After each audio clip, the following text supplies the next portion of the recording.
ধ্বংসস্তূপটার ভেতরে যখন প্রবেশ করি, সেটা একটা অদ্ভুত ধরনের এক্সপেরিয়েন্স, মানে একটা গ্রেভিয়ার্ডের মধ্যে আমরা ঢুকে যাচ্ছি। প্রতিটা বস্তুর যে প্রাণ আছে ওইটা আমি খুব উপলব্ধি করছিলাম। প্রতিটা তলায় মনে হচ্ছিল যে এক একটা different sequence, more like a film. কোনো সভ্যতাকে ধ্বংস করার জন্য বইকে ধ্বংস করে দেওয়া, এরকম একটা ফিলিংস আমার মধ্যে কাজ করছিল। একটা মৃত স্পেসটাকে আমি একটা জীবন দেওয়ার কথা ভাবছিলাম। মনে হবে যে খুব স্লো করে দিচ্ছে টাইমটাকে মানুষের।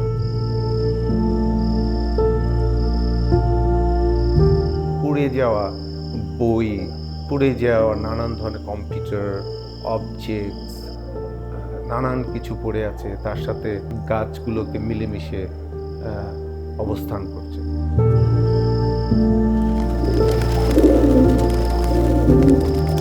পায়রাগুলো যেন এক ভালোবাসা বিলীন করে দিচ্ছে সেই ধ্বংসস্তূপ।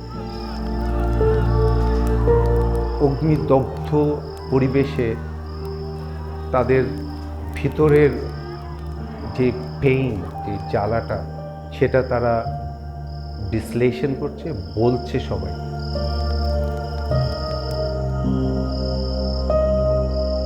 অনেকেই এসে জড়িয়ে ধরা, তার আবেগটা প্রকাশ করা, এইটা আমার কাছে মনে হচ্ছিল যে that is like a amazing outcome এই শোটা।